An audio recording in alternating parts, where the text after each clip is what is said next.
네, 우리 모두 건장합시다. 건강한 장을 지켜냅시다. 자, 그러면 오늘 증시 건강한 장이었는지 그렇지 못한 장이었는지는 이분과 함께 이야기 나눠보도록 하죠. IBK 투자증권의 박근형 부장님입니다. 박군형 아니시고요. 박군형 역시 아닙니다. 박근형 부장님 모시겠습니다. 어서 오십시오. 네, 안녕하세요. 네, 안녕하십니까. 반갑습니다. 참 제가 벌써 한 3%만도 한 4년, 뭐 매불쇼 하면 한 7, 8년 이상, 또 방송만 10년 이상 이렇게 했는데도 아직도 정형진으로 알고 계신, 정연진으로 알고 계신 이런 분들이 많습니다. 전형진도 있고요, 전용진도 있고요, 정영진이고요. 지금 옆에 계신 분은 박근형 부장님입니다. 반갑습니다. 네, 안녕하세요. 네. 자, 우리 박근형 부장님, 오늘 금요일 시장이 물론 이제 약간 하락할 거라고 생각은 했습니다만 생각보다 좀 많이 빠진 것 같습니다. 네, 사실 뭐 조금 하루 종일 좀 우울한 날이었고요. 네. 뭐 시장이 굉장히 좀 별로 볼 게 없었던 날로 보이는데요. 뭐 그래도 이제 오늘 몇 가지 좀 포인트가 있는 부분들을 좀 말씀을 드리겠습니다. 네. 그 미국 증시 하락 여파로 코스피가 이제 초반에 마이너스 28포인트 정도 이제 빠지면서 2,596.37포인트로 출발을 했습니다. 뭐 아시다시피 ECB가 11년 만에 7월 금리 인상을 예고하고 있고요. 네. 9월에는 어쩌면 50bp 정도의 빅스텝도 가능하다는 이야기가 들릴 정도로 이 글로벌 경기 둔화에 대한 부담감이 증가했습니다. 네. 게다가 이제 오늘 예정된 뭐 미국 소비자 물가 지수 발표가 또 돼 있고 굉장히 큰 변수죠. 그리고 중국의 재봉쇄 우려가 있었기 때문에 뭐 경기 심리가 투심을 악화시켰다 볼 수 있겠고, 그 외국인들의 현선물 동반 매도 출발 속에 이 기관은 현선물 소폭 매수로 아침에 출발을 대응했습니다. 9시 20분경 기관도 현물 매도세로 전환했으나 뭐 낙폭과대 인식 속에서 선물 지수가 반등하면서 잠시 코스피가 2,600포인트로 회복하기도 했는데요. 이후에 이제 외국인들의 현선물 매도세가 확대되면서 장중 저점을 하향 돌파했고요. 반도체나 2차 전지 등의 기술주들이 하락을 좀 주도했습니다.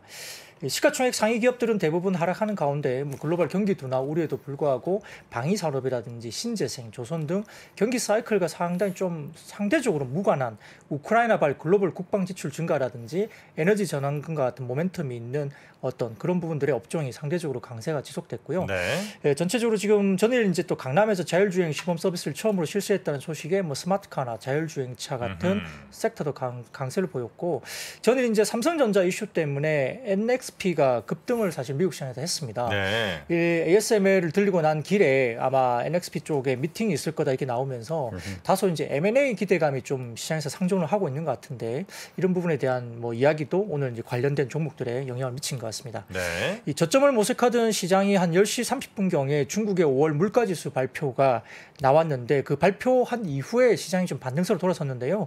5월에 이제 중국 물가지수가 컨센에 부합을 했습니다. 네. 뭐 CPI가 2.1% 그리고 PPI가 6.4%니까 뭐 예상치 부합을 했다 볼 수 있겠고요. 생각보다 엄청 안 올랐네요, 중국이. 그렇죠. 네, 그러니까 이제 8% 하고 있는데. 맞습니다. 그래서 CPI가 이제 2%대 이제 2%대 올라온 거예요. 그래서 이게 원자재 대폭 등의 시대에 이제 2%대 물가가 어떻게 보면 먼 나라 뭐 어디 이웃 나라도 아니고 외계의 이야기처럼 이렇게 들릴 정도로 그러니까요. 2%대가 있다는 거죠. 그래서 생산자 물가는 또 피크아웃 시그널이 또 강하게 왔다는 점에서 다소 이제 안도를 했는데요.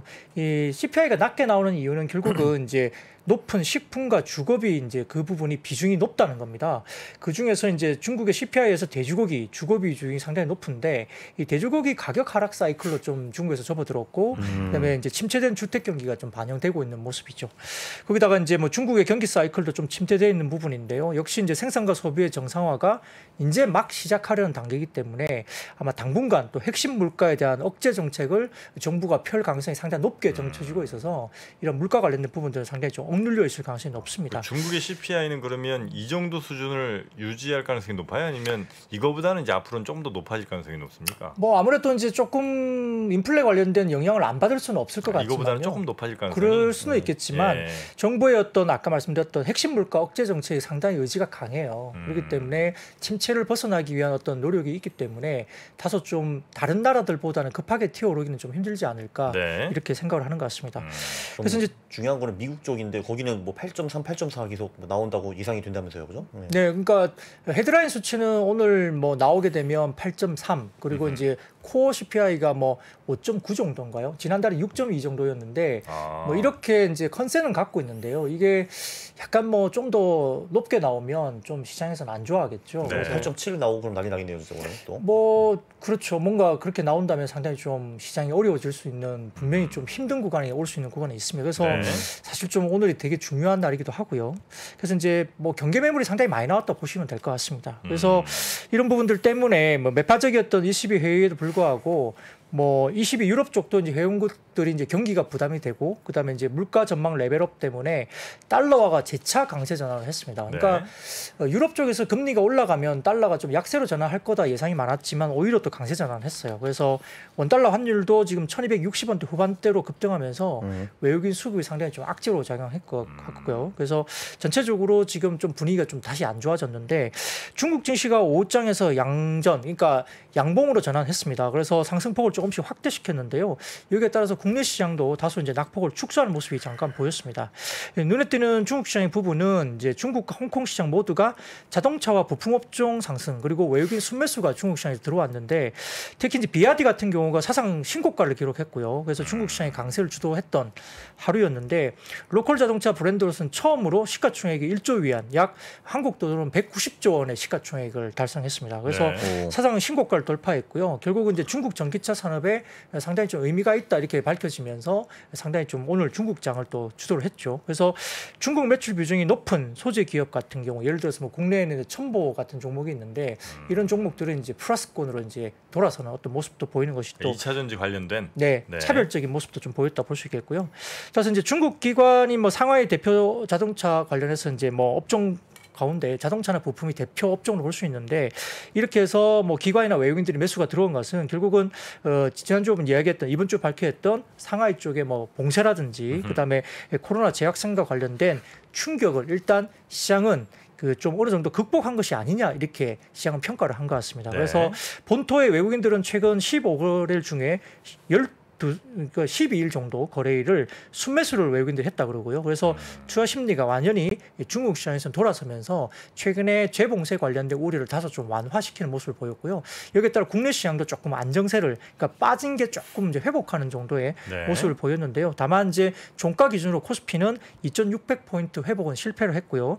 미국의 CPI 발표를 두고 이제 해지성 매물이 이제 외국인 중심으로 또 많이 나왔다 볼 수 있겠고 다만 이제 장 끝나고 난 다음에 이야기 하나 나온 게 이제 캐피탈 이코노믹스에서 발표를 한 게 있는데 중국이 다음 주 정도에 어쩌면 기준금리 역할을 하는 대출 우대금리 LPR을 인하할 수도 있다는 소식이 좀 들렸습니다. 좋은 거 아닌가요? 그렇죠. 네. 이건 이제 유동성이나 이런 부분들 또 이제 중국에서 좀 더 푸는 거기 때문에 중국은 계속적으로 경기 부양을 하는 정책을 낸다는 것은 네. 한국 시장 입장에서는 그래도 하방을 좀 지지해주는 모멘텀이 될 수 있어서 이 부분들도 한번 지켜볼 변수로 볼 수 있겠습니다. 아니 제가 좀 깜짝 놀랐던 게 이게 상해 지수가 그 4월 말에 저점을 찍고 그 후에 15% 올랐더라고요. 지금 계속 오르고 있네요. 15%. 네, 지금 여기 2,860까지 떨어졌다가 지금 3,280까지 갔네요. 네. 좀 놀랐어요. 좀 한국장은 지금 이러고 있는데. 네. 중국장이 괜찮군요 요즘에. 네. 자, 그럼 우리 시장에서 또 섹터별로 테마별로 어떤 움직임들이 있었는지 하나하나 좀 나눠서 보겠습니다. 네, 이제 역시 최근에 뭐 항공우주나 방산 업종들이 상당히 뭐 좋은 분위기가 이어지고 있는데요. 결국 이 누리호 2차 발사를 앞두고 이제 발사 성공에 대한 기대감도 이제 여기에 대한 반영이 되고 있는 것 같고요. 누리호 개발 사업은 2010년부터 2022년까지 정부 주도로 그 1.5톤급 실용 위성을 지구 저궤도 그러니까 약 600에서 800km 정도 수준의 투입할 수 있는 우주 발사체를 독자 개발하는 사업입니다. 그래서 300개 업체 정도가 이제 여기에 참여를 하고 있다 볼 수 있겠고요. 지금 누리호의 2차 발사일은 15일로 예정돼 있고 기상 등에 대한 일정 변경이 될 수도 있잖아요. 기상이 안 좋으면 그날 네네. 못 쏘니까 그러면은 발사 예배일은 16일부터 23일로 설정되어 있습니다. 그래서 이런 부분들 때문에 이제 기대감이 좀 있는 상태고 최근에 뭐 한국 항공우주라든지 그다음에 현대 로템 같은 경우가 이제 폴란드발 이 여러 가지 그 뭐 새로운 뭐 계약건 이런 것들이 좀 수주 불거지고 뭐 이런 있잖아요. 것들. 네, 네. 그런 것들이 있기 때문에 분위기가 상당히 좋아지는 분위기고요. 더군다나 최근에 뭐 북한이 뭐 핵실험을 할 수 있다 이런 이야기까지 이야기되니까 센티적으로 또 이제 대북 강경 기제 때문에 약간의 뭐 대북 관련주라든지 이런 쪽이 방산주가 좀 더 호황을 탄다 이렇게 볼 수 있겠고요. 여기 따라서 뭐 하나 에어로스페이스라든지 LIG 넥스원, 한국 항공우주 등등 이러한 부분들이 좀 강세를 여전히 나타내고 있습니다. 네. 자, 항공우주 괜찮은 움직임들이 최근 들어 계속해서 좀 나오고 있었고요. 그리고 전장용 카메라, 차량용 카메라를 말씀하시는 거죠? 네, 그렇습니다. 이것도 괜찮았습니까? 예, 사실 이제 테슬라가 좀 좋은 분위기로 가는 것 같습니다. 네. 일부 이제 어제 UBS인가요? 어제 그 미국 시장에서도 테슬라 관련해서 이제 매수 의견을 강력하게 나타냈던 하루였고 장중에 급등했다가 약보합으로 끝나긴 했지만 미국 장이 이제 급락하면서 이제 약간 빠지긴 했습니다만 장중에 6% 정도까지 올랐던 기억이 나는데요. 테슬라 관련해서 이제 다시 사야 된다는 의견들이 나옵니다. 그래서 이제 지금 중국 승용차 협회에 따르면은 뭐 4, 5월 사이에 상하이 공장 생산량이 테슬라가 44,301대 그리고 로이터 통신은 뭐 6월달에 테슬라가 이 상해 공장에서 7만 1,000대를 생산해서 2분기에 총 11만 5,300대를 기록할 거라 보고 있습니다. 그래서 1분기 생산량이 17만 8,887대이기 때문에 여기에 비하면 약 65% 정도 아마 달성을 할 것으로 추정을 하고 있는 것 같은데요. 현재 이제 상해 공장의 생산량이 테슬라 같은 경우가 봉쇄 이전에 90% 수준까지 회복을 하고 있어서 네. 정상화에 가깝게 올라옵니다. 거기다가 이제 최근에 삼성전기가 뭐 테슬라의 5조 원대 카메라 모듈 관련된 계약건 이런 언론 보도가 있었는데 뭐 이런 부분들 때문에 이제 여러 가지 카메라 모듈과 관련된 부분에서 관련된 뭐 삼성전기를 포함해서 카메라 모듈과 관련된 중소형주들이 또 이제 굉장히 반짝거리는 모습들이 보이죠. 그래서 기존의 카메라 모듈 관련해서는 3.0 버전이 들어갔는데 이번에 들어가는 게 4.0 버전이고 3.0 버전은 화소수가 100만 화소였지만 4.0 버전은 약 500만 화소로 5배 정도 화소수가 올라가는 뭐 그런 제품이고요. 네. 여기에 따라서 카메라 모듈 부분들이 대부분 다 삼성전기는 스마트폰용으로 많이 들어갔죠. 대부분들이. 그래서 이 전기차 쪽에 이제 전장용 카메라 모듈 쪽에 어느 정도 뭔가 존재감을 좀 보여주는 계약이 아니냐 이렇게 의미를 좀 두는 것 같습니다. 그래서 전체적으로 지금 뭐 테슬라 같은 경우가 6월 말까지 상해 공장에 일일 생산량을 2,600대까지 이제 상향할 계획으로 보고 있기 때문에 여러 가지 부분에서는 지금 테슬라 관련된 긍정적인 이야기가 나오면서 이제 관련된 카메라 모듈이라든지 쪽도 좋아지는데 이 LG노텍 같은 경우도 2024년도부터 뭐 전장용 카메라 매출을 또 증가할 수 있다 이렇게 리포팅이 되고 있기 때문에 관련 밸류체인들 뭐 삼성전기, LG노텍, 뭐 캠시스, 뭐 옵트론텍 이런 종목들도 관심을 받고 있는 모습입니다. 네. 근데 그 이 전장용 카메라가 뭐 테슬라에 들어가는 거랑 다른 차에 들어가는 거랑 좀 다른가요? 아니면 그냥 다 좀 비슷한가요? 어떤 거요? 그러지는 않을 것 같고요. 뭐 일반적으로 들어가는 것들이 뭐 대략적으로 이제 좀 이렇게 적용이 되는데 이게 중요한 것은 이제 카메라가 전장용으로 들어가면은 기존에 이제 한 6개 정도가 이제 들어갔다고 해요. 근데 네. 이제 자율주행 단계가 올라가면 좀 이게 수십 개 12개 들어가죠. 정도까지 또 12개. 올라가는 거죠. 그래서 그런 쪽도 되게 네. 좀 많이 들어간다 볼 수 있겠고 이 삼성전기는 이제 MLCC 부분도 되게 좀 좋아진다고 볼 수 있는데 삼성전기 MLCC는 보통 스마트폰으로 들어가는 게 뭐 대당 제가 알기로 한 1,000개 정도 들어가는 걸로 알고 있어요. 근데 이게 전장용으로 가면은 한 대당 한 10,000개에서 20,000개 정도로 굉장히 많이 급증한다고 합니다. 그래서 실적에 대한 부분들도 어떤 성장성을 충분히 갖고 있다는 그 분석이 많고요. 뭐 이제 되게 답답했던 종목 중에 하나죠. 뭐 LG노텍 굉장히 많이 올라갈 때 전기는 꼼짝도 못했고 이번에 패키지 기판 관련된 이슈가 나오면서 주가가 오히려 이제 하락했기 때문에 좀 어려운 종목 중에 하나였고요. 또 뭐 공매도라든지 여러 가지 부분도 좀 사실 좀 있었던 것이 아니냐 모습도 보이는데 좀 어떻게 극복을 하고 이제 주가가 좀 회복을 할지 네. 지켜볼 필요는 있겠습니다. 네, 아마 카메라 개별 성능은 뭐 차량별로 비슷할 수는 있으나 아마 그 모듈, 그러니까 차량에서 원하는 형태의 어떤 그 세트 형태로는 아마 굉장히 다른 모습들이 좀 있을 것 같아서 그 주문대로 잘 또 만들어주는가, 이게 이제 또 중요한 역할이 아닌가 하는 생각이 좀 들긴 합니다.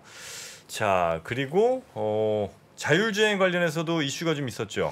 네, 이제 현대차 쪽에서 이제 현대 오토비보 그 사옥에서 뭐 출발하면서 그 강남구와 서초구 일부 지역에서 자율주행 4단계 기술, 그러니까 4단계 기술은 비상시에도 운전자의 개입 없이 차량이 자체적으로 대처 가능한 수준으로 평가받습니다. 그래서 이 부분을 적용한 아이오닉 5 관련된 부분으로 차량 호출 시범 서비스인 로보라이드 실증을 했었습니다. 그래서 현대차 같은 경우는 에이다스 관련된 기술을 탑재하면서 이 택시 호출 플랫폼인 IM 앱에 접속해서 로보라이드 호출을 가능하도록 서비스를 제공할 예정으로 이제 이야기가 됐죠. 그래서 이제 실제적으로 로보라이드 시범 사업은 출퇴근 시간을 좀 피한 시간대, 그러니까 시간적으로는 평일 오전 10시부터 오후 4시까지 운행될 계획으로 보고 있고요. 원희룡 국토부 장관이 이제 이 관련해서 이제 2025년까지는 자율주행 버스 서비스를 하겠다. 그리고 2027년부터는 대부분의 도로에서 말씀드렸던 레벨 4 자율주행차를 이용할 수 있는 기반을 만들겠다라고 이제 언급을 한 것 같습니다. 여기에 따라서 이제 서울시는 올해 테헤란로를 시작으로 이제 내년까지는 총 32개의 도로에 약 76km 정도의 거리를 두고 우링 지역을 확대할 것으로 이제 발표를 했기 때문에 관련된 자율주행이나 스마트카 관련된 종목들, 뭐 라닉스, 모트렉스, 인포뱅크, 뭐 대선헬텍, 파인디지털 이런 종목들이 상당히 좀 활발하게 움직였다 네. 알겠습니다. 이러면 한 2030년부터 운전 안 해도 될 수 있겠네요, 이거. 그거. 뭐 그 운전자가 정도 싫어한데. 내지는 뭐 조금 더 늦거나 근데 이게 시범이랑 실제 이제 상용이 돼서 돌아다니는 건 좀 이제 다른 것 같긴 하더라고요. 그래서 이 자율주행 언제부터 될 거냐라고 자율주행 하시는 분들한테 물어보면 네. UAM 그 다음에 아마 우리가 될 것 같다는 분들이 많고 UAM이 뭐죠? 그 도심형 그 항공기잖아요. 네. 예, 그래서 그 날아다니는 택시 같은 거. 오, 네. 근데 또 그거 하신 분들한테 물어보면 자율주행 끝나고 나야 우리 할 것 같다. 서로 미루고 있습니다 지금. 아, 그러니까 책임을 먼저 회피하는 그런 것 같네요. 그러니까 그러니까 2030년이나 35년인가 뭐 이런 거네요. 먼저 하기가 아마 좀 쉽지 않은 것 같아요. 생각만큼 쉽지는 않은 것 같더라고요. 근데 시범 서비스는 어쨌든 이제 시작이 됐다는 거고 이게 레벨 4면 굉장히 진보된 수준일 텐데 그러니까 이 4가 거의 끝판왕인 것 같은데 5는 뭐죠? 근데 여기서 또 하나 더 나가면은? 5, 네. 5는 이제 아무 손도 안 대고 아, 난 아무것도 하지 않고 정말 4단계도 근데 아무것도 안 하는 것처럼 보이기는 하는데 4단계도 뭐가 사실은 아무것도 안 하죠. 그렇죠. 네. 근데 이제 이거 사실 이제 이게 되게 생명과 관계된 이슈이기 때문에 네. 뭔가 하는 것에 대해서 생각보다 조금 더 미뤄질 가능성도 있을 것 같아요. 안전이 보장이 돼야 되니까. 그렇죠. 네. 예, 그리고 서비스를 한다 그래도 뭐 선뜻 바로 한번 타보시겠습니까? 이거 뭐 굉장히 뭐 호기롭게 나는 뭐 나오자마자 서비스 바로 해볼 거야 이렇게 하기가 선뜻 하기가 좀 쉽지는 않아 1년 2년 동안 또 이제 너 먼저 하고 이렇게 되는 거군요. 그러니까 뭐 네. 사고가 없는 걸 좀 확인하고자 하는 뭐 심리가 좀 강해질 것 같아요. 저 개인적으로도 뭐 나오자마자 바로 타기는 조금 부담스럽거든요. 지금 이 시범 운행에는 이제 운전자가 한 명 있긴 있다고 하더라고요. 그러니까 그 비상 상황에 대비해서 운전자가 앉아는 있는데 물론 이제 운전하는 건 아니지만 앉으면서 계속 이제 안전을 좀 체크는 하고 운전자는 한 명은 있다고 합니다. 네, 실제로 뭐 운전은 안 하지만 비상 상황에 대비하는 그런 상황은 있다는 말씀드립니다. 자 그리고 사료 비료 이쪽은 진짜 이거 미리 한 1년 전에 이렇게 혹은 뭐 6개월 전에 사셨던 분들은 진짜 좋겠습니다. 근데 이제 뭐 조금 잦아드는 듯 하다가 네. 또다시 이제 오늘도 약간 전반적으로 뭐 급등세는 아니지만 좀 이제 오늘 상승을 계속 했던 뭐 섹터 중에 하나인데요. 이게 좀 되게 좀 미묘합니다. 왜냐하면은 러시아 같은 경우는 지금 우크라이나 남동부 항구의 마리오폴에서 곡물 수송을 재개할 준비가 돼 있다라고 오히려 이야기를 하고 있거든요. 근데 다만 이제 뭐 제재를 풀어야 된다는 어떤 여러 가지 단서가 있긴 하지만 이 곡물 수출을 하도록 해줄게 계속 이렇게 말을 하고 있는 거죠. 더군다나 터키도 이제 뭐 사실 러시아하고 한패이지만 흑해 이제 인도주의 해상 통로를 개설하기 위한 외교 노력을 계속 기울이고 있다고 전해집니다. 근데 이제 지금 우크라이나 주요 항구인 마리오폴과 베르잔스크 항 같은 경우는 두 항구와 자리한 아조우해가 수심이 비교적 좀 낮은 얕은 어떤 그런 지역이래요. 그래서 곡물 수송을 위한 대형 선박이 이게 접안하기가 좀 적합하지 않다는 평가가 많습니다. 그래서 이제 그동안 이제 대형 곡물 선박이 이제 대부분 다 흑해 서쪽 항구인 오데사를 이용했기 때문에 현재 이제 이 항구는 우크라이나가 통제를 하고 있지만 또 러시아에 의해서 또 봉쇄가 돼 있는 항구거든요. 그러니까 이제 곡물을 수출할 수 있도록 하겠다는 러시아의 이야기가 사실은 현실화되기가 좀 어려운 상황이죠. 그리고 이제 우크라이나 같은 경우는 뭐 2020년부터 21년까지 수출 시기에 약 4,150톤 정도의 밀과 옥수수를 공급을 했는데 95%가 오데사항 등의 흑해 연안 항구를 통해서 수출을 했다고 합니다. 그러니까 이제 지금 현실적으로 좀 다른 이야기가 계속 나오고 있는 거고요. 더군다나 또 러시아는 뭐 우크라이나가 설치한 뭐 물속의 기뢰 이런 것에 대한 문제를 계속 삼고 있거든요. 지금 이제 우크라이나 같은 경우는 터키의 중재안에 대해서는 좀 고맙다 이런 표현을 좀 하고 있는 것 같은데 다만 이제 기뢰 제거를 요구하는 러시아 쪽에는 되게 반발을 하고 있다고 합니다. 그래서 최근 러시아가 이제 뭐 미콜라이오 곡물 관련된 수출 터미널에 최근에 뭐 미사일 공격까지 했다고 하거든요. 그러다 보니까 러시아가 이제 이 말 할 수 있는 그 통로 그러니까 곡물 수출용 인도주의 해상 통로를 막 열어주면 오데사나 그다음 남부 우크라이나 쪽에 공격을 하기 위해서 그 이제 항로를 이용할 수 있다 이렇게 좀 우크라이나가 의심을 하는 거죠 러시아에 관련해서. 그러니까 이제 이 부분이 상당히 좀 미묘하게 서로가 풀리지 못하는 상황인 것 같고요. 그래서 기뢰 제거만 해도 또 다시 이제 또 문제가 되는데 뭐 이야기로는 지금 6개월 정도나 걸려야 기뢰 제거가 될 수 있다 이렇게 하니까 이 배가 들어가기가 또 어려운 거예요. 그러니까 여러 가지 부분에서는 여전히 곡물과 관련된 이슈가 좀 풀리기 힘들다. 그래서 현재 우크라이나에 쌓여 있는 곡물이 전체 물량의 50% 정도인 약 2,200만에서 2,500만 톤 정도가 된다고 하는데 지금 뭐 우크라이나 대통령 대통령 입장에서는 올해 가을쯤이면 7,500만 톤까지 수출을 못하고 쌓일 거다 이렇게 이야기하니까 상당히 좀 여름철에도 좀 어려운 어떤 식량 사정이 될 수 있다 이렇게 볼 수 있겠습니다. 이 문제는 하반기까지 계속 되겠네요, 이게 아무래도 해결책이 안 보이니까요. 네, 그렇죠. 상당히 좀 어려운 국면이고요. 이 서로가 이제 풀지 못하는 여러 가지 실타래가 좀 아직은 있는 것 같아요. 네. 네. 기뢰를 좀 제거를 해야 이제 상업용 배들도 움직일 텐데 기뢰 제거를 하자니 또 이거 반대하시는 분들이 반대하는 그 목소리가 또 있고 반영 걸리고요. 네. 이게 또 기뢰 한다고 제거한다고 해도 한 6개월 가까이 걸린다고 하니까 곡물 관련해서는 조금 주의 깊게 살펴봐야 되겠네요. 자, 또 건설 쪽은 어땠습니까? 뭐 잘 아시다시피 이제 지금 뭐 새로운 이제 현 정부가 이제 주택 공급에 대한 의지가 계속 있는데 사실은 관련된 정책이 이제 한 5월 정도였나요? 뭐 나올 것으로 조금 기대를 했다가 약간 밀리는 분위기가 나왔죠. 그래서 약간 이 부분 때문에 뭐 어느 정도 좀 많이 실망을 많이 이제 건설사에 대한 부분들에 대해서 좀 실망을 많이 했을 겁니다. 근데 이제 정비 사업 분양 증가에 대한 기대감이 여전히 좀 살아 있는 상황인데요.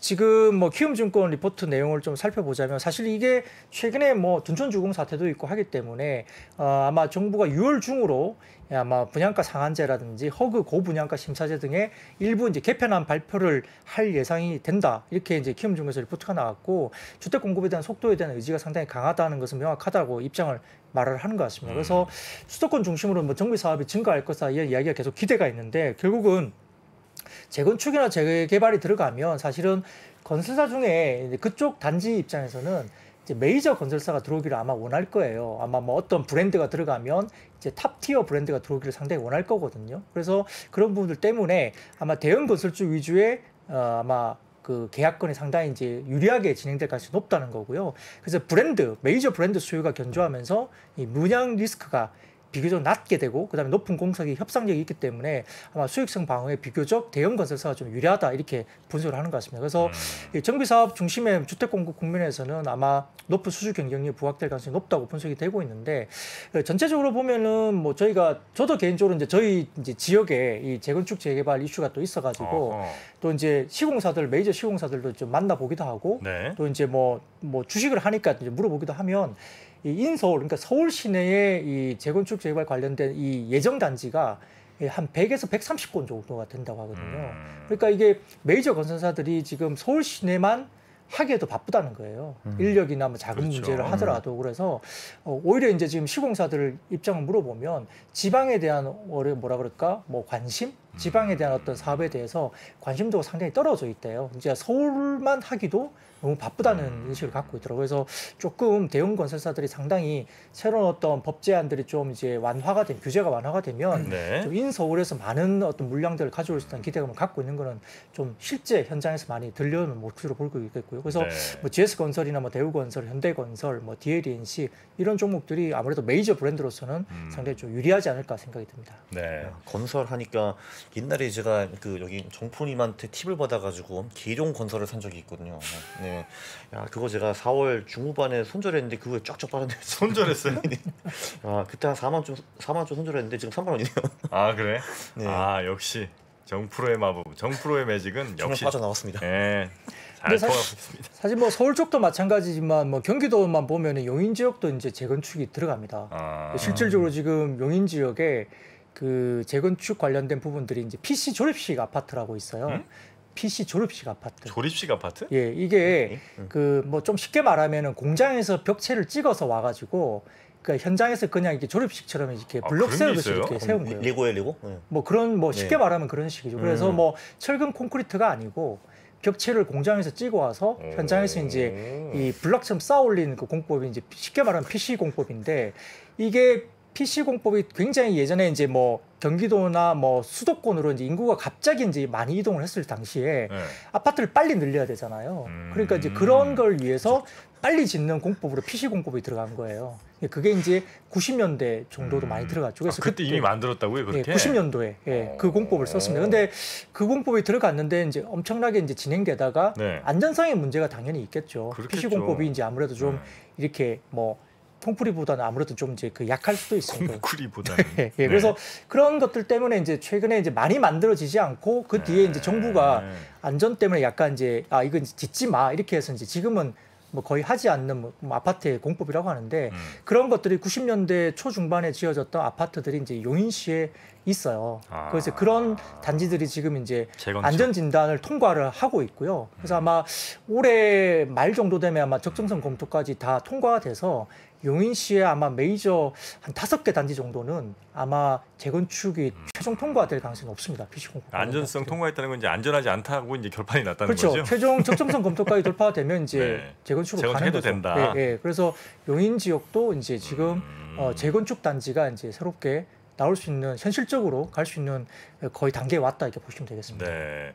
하긴 그 90년 80년대 말부터 90년대 초 중반 요때까지 지어진 그 신도시 아파트들이 정말 어마어마하게 많죠. 네. 네. 그것들 막 정말 재건축 막 시작하게 되면 그 대이동이 아마 좀 있지 않을까 생각도 좀 드는데. 네. 근데 이제 이게 일반 그 RC 구조 같은 경우는 이제 예를 들어 뭐 재건축 연한이 30년이지만 PC 구조는 재건축 가능 연한이 20년이에요. 아, 네, 그래요. 네, 네. 그래서 90년대 초중반에 지어진 아파트들이 이제 30년이 다 조금 안 하시네요. 됐잖아요. 네. 근데 지금 이제 1차 정밀 안전 진단도 다 통과를 하고 적정성도 아주 가시권에 있어서 아마 연말까지는 제가 알기로는 한 5개 단지 정도로 알고 있어요. 그래서 이제 뭐 수지 풍덕촌 지역이나 그다음에 구갈 쪽의 뭐 단지들 이런 단지들이 지금 아주 가시권에 와 있습니다. 그렇습니까? 부장님은 혹시 주식을 위해서 혹시 입주를 하시거나 그런 거는 안 하시나요? 근데 제가 살고 있는 단지가 PC 구조 단지 중에 하나고 지금 이제 뭐 올해 통과를 아주 예상하고 있는 단지입니다. 오. 아, 그래서 이렇게 더 잘 관심을 갖고 역시 네. 모든 투자는 이렇게 경험해 보지 않으면 다 연결이 되어 있어요. 네, 우리 부장님 부동산과 대단하십니다. 주식과. 네. 자, 그렇게 이제 건설주들이 수도권 재건축 혹은 뭐 리모델링 등등의 수혜로 대형 건설사들이 조금 더 움직였던 하루였고요. 그리고 뭐 반도체가 뭐 있었습니까? 네, 뭐 사실 필라델피아 반도체 지수가 상당히 좀 좋지 못한 것도 사실이죠. 최근에 그러한 상황이고 어제 같은 경우는 특히 대형 빅테크들이 이제 주가가 많이 빠졌었죠. 그래서 이제 좀 좋지 못한데요. 뭐 인텔이라든지 이쪽도 뭐 2분기 실적에 대한 약간 우려의 목소리를 좀 내고 있는 분위기라서 썩 반도체가 좋지 못한 상황입니다. 그런데 이제 언론에 따르면은 중국의 올해 1월에서 5월까지의 반도체 수입량이 중국의 이 수입량이 전년 동기 대비 대폭 또 감소한 것으로 전해졌습니다. 그래서 중국의 해관 총소의 발표 자료에 따르면은 1월에서 5월 사이에 그 총 2,320억 개의 반도체 칩을 수입하면서 이는 전년 동기 대비 약 10.9%나 감소한 수치로 알려졌거든요. 그래서 전체적으로 중국도 이제 반도체 관련된 수입량도 줄어들면서 수요가 좀 쉽지 않다 이렇게 말을 하고 있는 것 같은데요. 삼성전자가 그래서 오늘 같은 경우는 다소 좀 아쉽게도 52주 신저가를 뭐 기록하기도 했습니다. 네. 근데 이제 전체적으로 지금 이 부분에서 이제 삼성전자나 하이닉스가 좀 오늘 좀 힘들었던 이유가 모건 스탠리의 보고서 영향도 좀 있습니다. 그래서 모건 스탠리의 보고서 내용을 좀 간단하게 말씀을 드리면 최근 수요 여건이 더욱 약화되고 있고 3분기 들면서 재고 정리가 본격화될 것으로 보이기 때문에 하반기까지 가격은 좀 더 낮아질 수 있을 것으로 모건 스탠리는 전망을 했습니다. 네. 그래서 이번 주에 현물 가격이 반등이 사실 있었기 때문에 국내 반도체 애널리스트들은 이 시점에 대해서 상당히 좀 긍정적인 시그널이라고 계속 이제 사실 코멘트를 계속 내고 있는 상황이거든요. 근데 모건 스탠리는 이 부분에 대해서 중국의 리오프닝과 관련된 가짜 신호다라고 주장을 했습니다.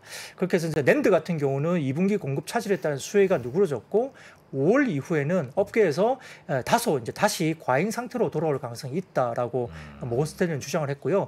올해 3분기에 더 낮은 메모리 가격을 반영하면서 올해 삼성전자와 SK 하이닉스의 EPS 추정치를 삼성전자는 6% 그리고 하이닉스는 7% 그리고 내년 같은 경우는 삼성전자는 3% 그리고 하이닉스는 8%로 낮추었습니다. 그래서 EPS 추정치를 낮추었으니까 당연히 이제 좀 부정적으로 보는 거죠.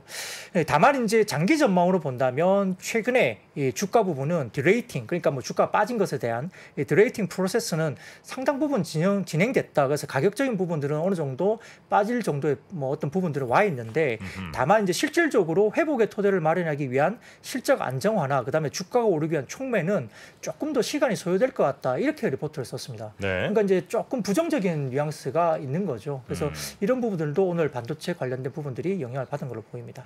와, 그래도 진짜 5만 전자 얘기가 나오더라고요 이게. 요즘. 네.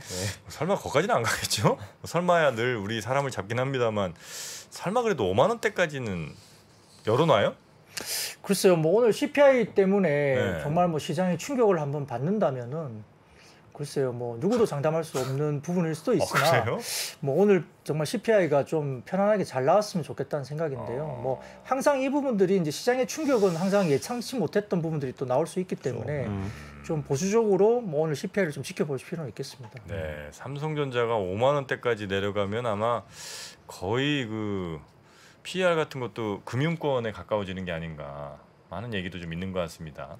근데 뭐 그 국내 반도체 관련된 뭐 섹터 애널리스트는 지금 가격이면 뭐 거의 이제 밴드 바닥까지 왔다라고 말씀들을 많이 하시는데요. 이제 결국 뭐 지수가 빠지고 수급이 던지기 시작하면 수급적인 요인은 뭐 밴드 하단이나 이런 것들이 의미가 없잖아요. 네. 내가 던지는데 밴드 하단이니까 안 던져 그렇지는 않을 것 같아요, 그죠? 그러니까 뭐 투매가 PBR가 나온다면 1.4니까 뭐 완전히 하단이라고 보긴 좀 어려울 것 같은데 1까지 간 적도 있거든요. 이게. 네, 뭐 그렇긴 네. 합니다. 그래서 근데 뭐 PBR 기준으로 네. 사실 뭐 국내에서 가장 좀 보수적으로 보시는 분이 아마 하이증권의 송명석 연구원이 아닐까요? 네네네네. 뭐 근데 그분도 하이닉스는 한 10만 원대 중반 정도에서 뭐 상단은 한 13만 원대 정도 그리고 뭐 삼성전자는 한 6만 원대 초중반에서 8만 원대 뭐 초중반 정도까지 이제 밴드를 놓고 매매를 하면 괜찮을 거다 말씀을 계속 하셨다고 기억이 나는데 글쎄요 모르겠습니다. 뭐 가격은 어느 정도 거기 와 있는데 네. 시장이 또 무너지면 뭐 수급적인 영향은 또 알 수 없으니까요. 조심을 하셔야 될 것 네. 같습니다. 그나저나 오늘 전체적으로 개인이 1조 넘게 샀습니까? 네, 뭐 받아냈다고 볼 수 있는데 사실은 뭐 현선물을 외국인 기관은 다 동시에 같이 던졌고요. 대부분은 뭐 오늘 개인만 받아내는 하루였으니까 시장이 좀 힘이 없었던 하루 종일 좀 정말 재미가 없더라고요. 시장. 네. 최근 5월에는 개인들이 많이 팔았잖아요, 그죠? 네, 예. 그렇기도 합니다. 자, 그리고 해운 관련된 뭐 섹터도 한번 좀 보겠습니다. 네, 뭐 한국과 일본 그리고 한국과 중국으로 오가는 컨테이너 선박을 운영하는 42개 선사가 17년간 운임을 담합해서 인상했다라고 하면서 공정거래위원회가 제재를 가했다고 합니다. 약간 좀 뜬금없이 갑자기 제재를 가했는데 언론에 따르면 공정위가 이제 한국과 일본 항로에서 2003년 2월부터 2019년 5월까지 약 76차례 운임을 합의한 15개 선사에 대해서 시정명령과 함께 과징금 총 800억을 부과했다고 하고요. 그다음에 아울러서 이제 한국과 중국 항로에서 2002년 1월부터 2018년 12월까지 총 68차례 운임을 합의한 27개 선사에 대해서는 시정명령을 부과하고 뭐 여러 가지로 이제 좀 제재를 가했다고 이야기를 합니다. 네. 그래서 공정위 같은 경우는 이 합의를 위반한 화주, 그러니까 이렇게 화주들 사이에서도 이렇게 이제 서로 이제 합의를 위반한 화주에게 보복을 가했고 또 벌칙을 부과하는 등 해운법이 규정한 요건을 크게 이탈한 사례가 나타났다. 그리고 선사들이 담합이 공정거래법 위반임을 알고 있음에도 불구하고 뭐 증거를 은폐하려고 시도했다. 이렇게 공정위가 이야기를 한 것 같아요. 네. 근데 이게 해운 담합 사건을 조사하는 과정에서 공정위하고 또 주무부처인 해수부하고 굉장히 갈등이 또 심했다고 해요. 그래서 해수부와 해운업계 입장에서는 해운 시장은 원래 화주 위주의 시장이기 때문에 해운사들의 뭐 공동 행위가 법에서 인정할 수 있는 어떤 그런 부분이다. 그래서 업계의 특수성이 있는 거다라고 강조를 계속 했다는 그런데요. 그래서 공정위는 뭐 거기에도 아랑곳하지 않고 어쨌든 뭐 이렇게 부과를 했으니까 상당히 좀 갈등이 좀 있는 상황입니다. 그래서 오늘 좀 해운 업종들도 약간의 하락세가 보였던 상황입니다. 네. 자, 그리고 중국 소비주 화장품 면세점 이쪽은 좀 하락이었습니까 오늘? 네, 역시 뭐 중국의 뭐 상하이 재봉세나 뭐 베이징 재봉세 이 부분 때문에 역시 뭐 화장품 면세점의 중국 소비주들은 뭐 결국 센티가 안 좋을 수밖에 없죠. 근데 이제 지금 이 중국의 재봉세가 뭐 어떻게 뭐 될지는 모르겠지만 이 재봉세와 전면 락다운은 좀 다르지 않느냐 이렇게 말씀들을 많이 하시는 것 같고요.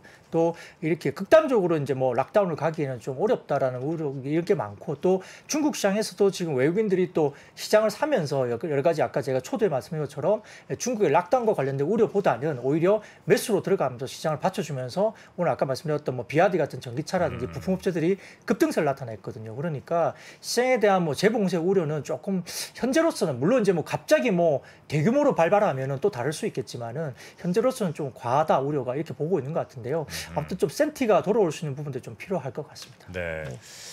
그 외 나머지 뭐 게임이라든지 그래도 개인들이 많이 좀 사고 계신 뭐 그런 여러 섹터들이 전체적으로 좀 다 안 좋았던 하루로 오늘은 네. 좀 볼 수는 있겠군요. 뭐 위메이드인가? 걔만 혼자 오른 것 같은데요, 우리가.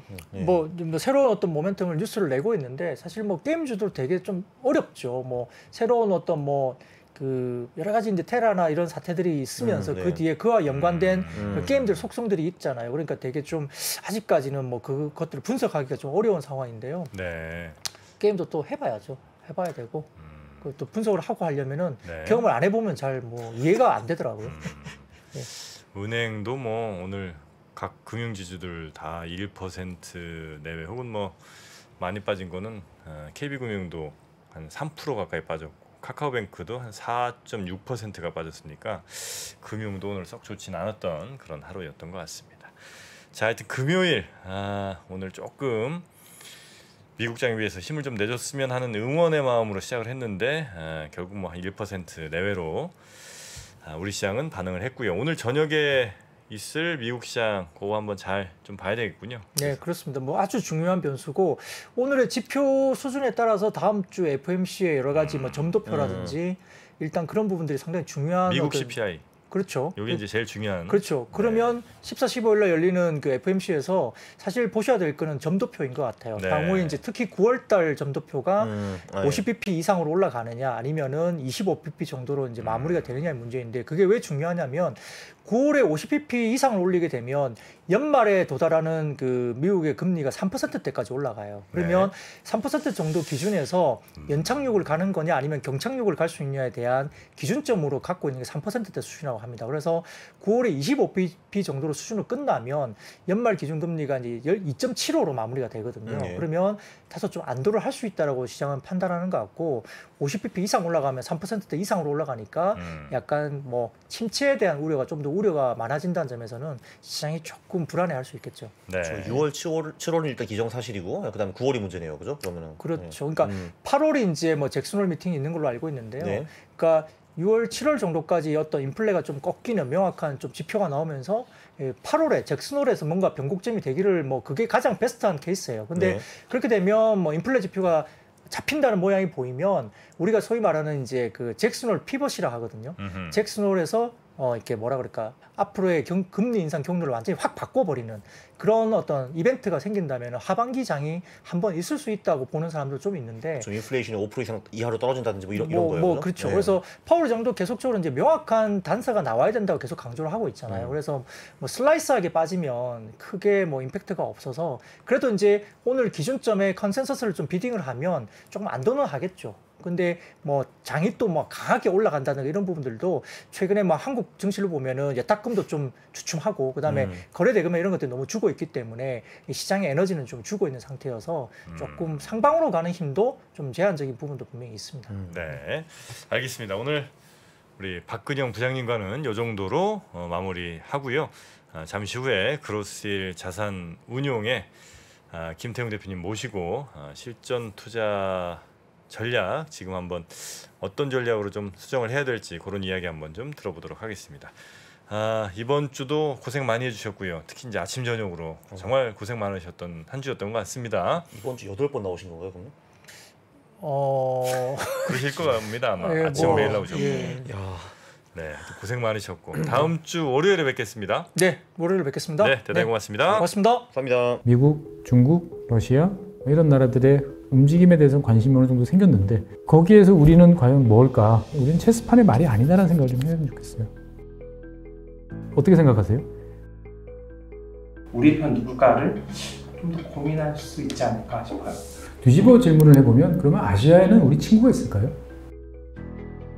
제가 지구본 연구소 진행하면서 사실은 되게 마음에 걸리는 이만한 짐이 하나 있어요. 우리 옆에 있는 동남아를 내가 모른다.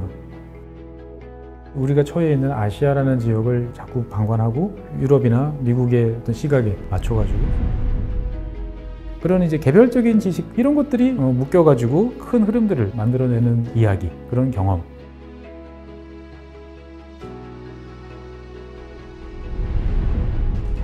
작고 잡다한 지식이라도 그것들을 절대 무시하지 말라. 나는 그건 되게 긍정적이고 그런 지식들을 연결해서 말 그대로 위즈덤이잖아요. 정말 현명해지고 뭔가 남들하고는 좀 차별화된 그러한 관점 그리고 그러한 비전